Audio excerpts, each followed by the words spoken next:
Memphis basketball star Lorenzen Wright. Lorenzen Wright's NBA superstar Lorenzen Wright. Basketball great Lorenzen Wright. His life was cut short when he was found dead in a field in July of 2010, just 1 year after he retired from pro sports.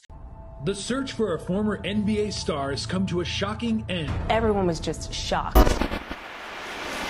Sometimes the most haunting stories in sports don't happen on the court. They happen when the lights fade, when fame turns fragile, and when trust is given to the wrong people. This is the story of Lorenzen Wright, an NBA big man with a heart bigger than his stats, a Memphis legend who made it to the league, gave back to his city, and then disappeared. A story of love, money, betrayal, and one of the most shocking murders in NBA history. What's up, Inside Stuff? I'm Lorenzen Wright. Welcome to my galaxy. This is Miss Pac-Man. I've been playing this since I was a kid. This was my first game that I bought. If I couldn't play anything else, I could play Pac-Man.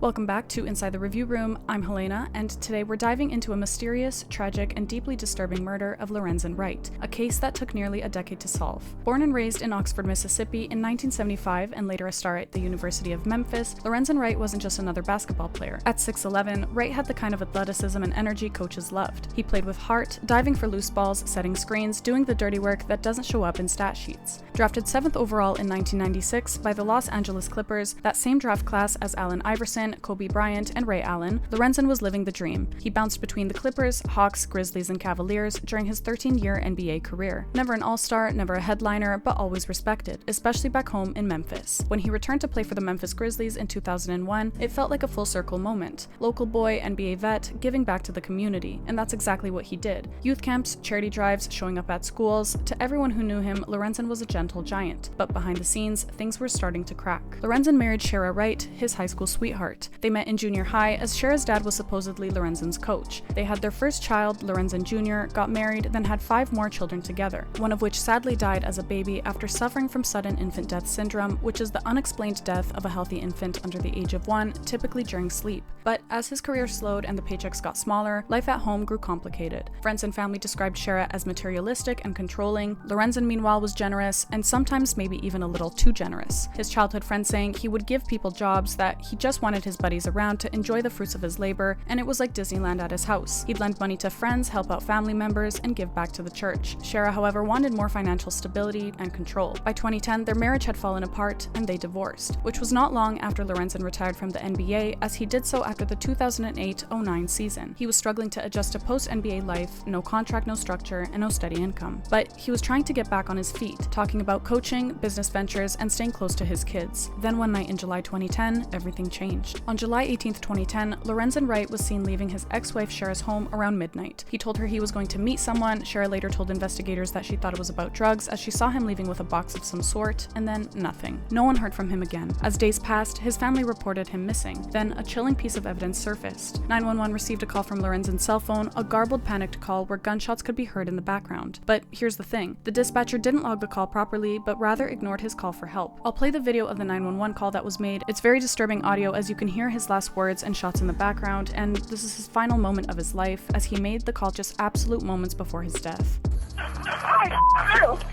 Georgetown 911, where's your emergency?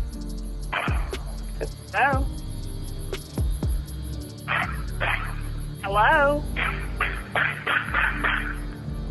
Hello? Son, I have nothing but gunshots.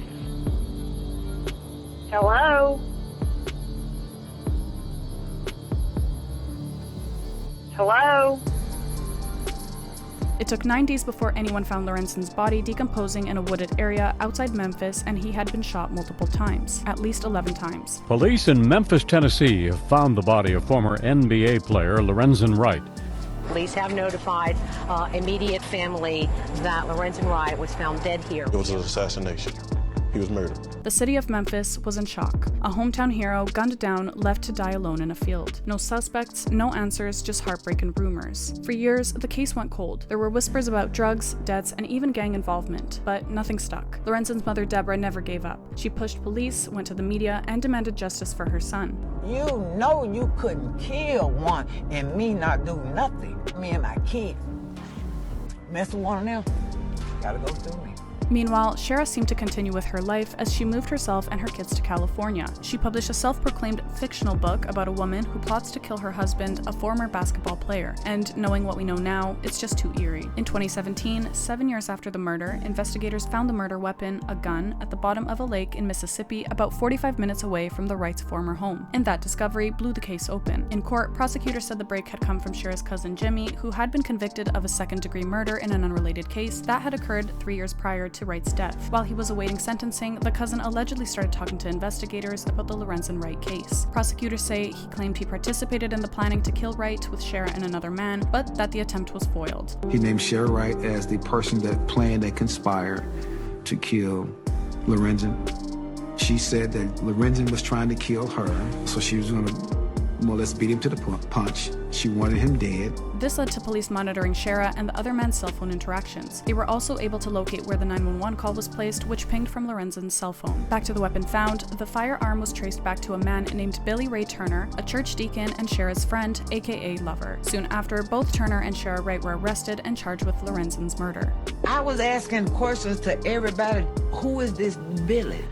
I was shocked when I found out he was a yard boy, Lorenzen's yard boy. But I was surprised at what happened between him and her, because what happened between him and her happened between her and a lot of hymns.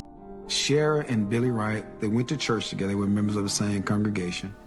He did some lawn care work for Sherra, and they were lovers. What are you being accused of? Facilitating the murder of my ex-husband. Police say you orchestrated it, not that you physically did it yourself, but that you were behind it. Do you worry that your kids might believe that? How would you believe that? I don't know. I don't worry about that. My kids have seen me pull guns out of Lorenzen's hands. They have seen me put my life in front of his life. They've seen me jump in front of guns to protect them from being hurt when he's in a rage. No.